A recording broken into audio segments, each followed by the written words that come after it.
Hello, and welcome to Around the Political World with John Rothman. I am your host, John Rothman. If you're a fan of the show, make sure to hit the follow button on the top right of Apple Podcasts, Spotify, or wherever you are listening at this very moment. When you hit follow, leave a review or share an episode with a friend. It helps other people discover the show, keeps us going. As I like to point out every single day, it expands our base. Liberation Day. That's what Donald Trump calls this April 2nd. He says that when this afternoon at 1 o'clock West Coast time, Pacific time, he announces that the tariffs have been imposed, that we will all be liberated, that money is going to flow in and we are going to be in the best shape we've ever been in. In fact, I think Donald Trump referred to it as the coming golden age. A golden age? You bet. Well, let's talk about this for just a few minutes. First of all, what Donald Trump has done is to enrage our neighbors to the north. Once upon a time, we had a very cordial relationship with Canadians and with the Canadian government and with our neighbors. That's what they are, our neighbors. And now all of that seems to be collapsing, imploding in the face of Donald Trump's lust for tariffs. Now, this also has an effect on the stock market, which Donald Trump used to watch and care about terribly. The market collapse is absolutely astounding. Now, it's not a complete collapse, you understand, but it is every day a lower market rate. And where is Donald Trump in all this? He is saying that we will have to feel some pain before we get the gain. That ultimately his policy will make America safe, will pay off our debts, will create, well, a golden age for the United States of America. If you believe that, ladies and gentlemen, I think you're living in fantasy land. We know that what is happening now in terms of worldwide markets is appalling. And for Republicans, there's a fundamental question. What kind of Republican are you? Do you remember Ronald Reagan proposing free trade? Do you remember one of the crowning moments of the Reagan administration when free trade agreements were signed with Mexico and Canada? And when there was a feeling that if you let the markets adjust based on free trade, we would have nothing but prosperity. But it would seem that Donald Trump's model for a successful president back in the age of high tariffs was William McKinley.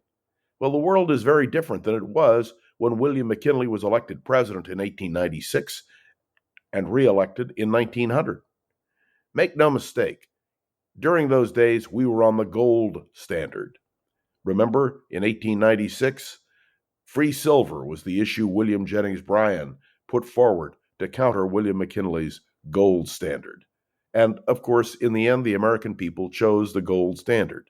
We also know that tariffs, as we now know them, are highly problematic. Let's take a look at the cost of goods and services as the increase takes place on a relatively constant basis.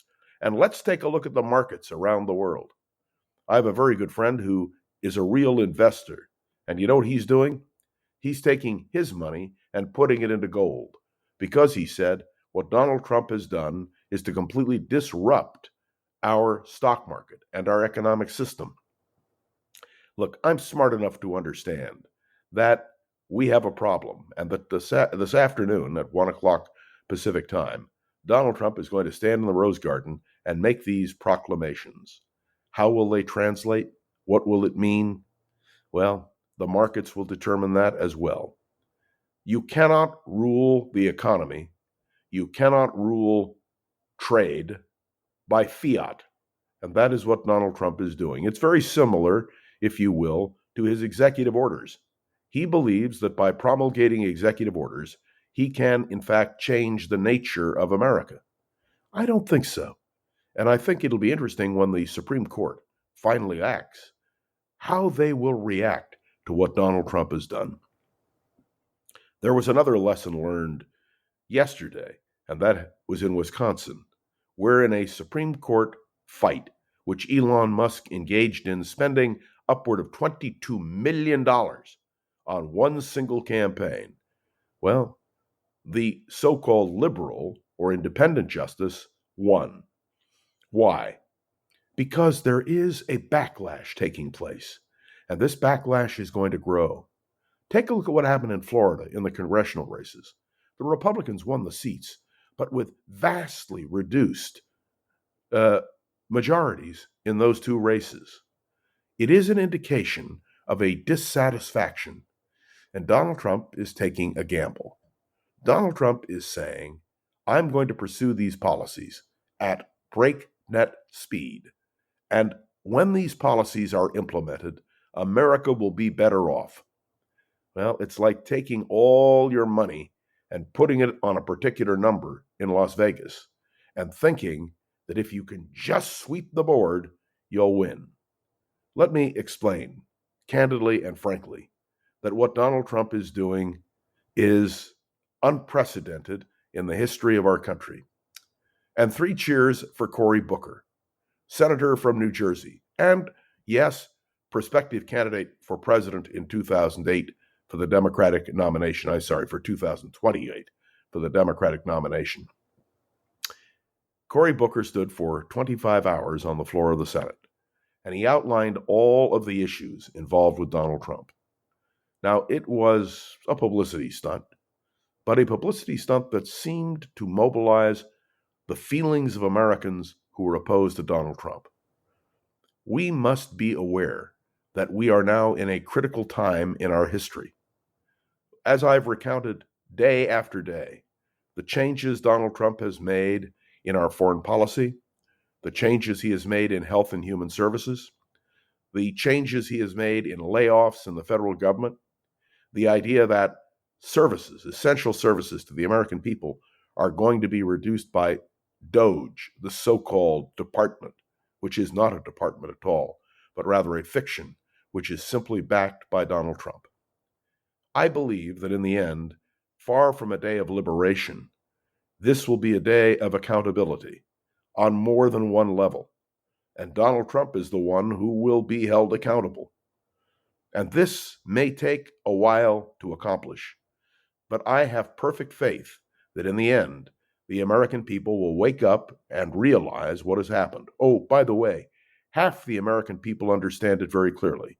It's the other half that need to wake up and understand. Hardly a day of liberation. It is, I believe, a day of accountability. At least I hope that will be the case.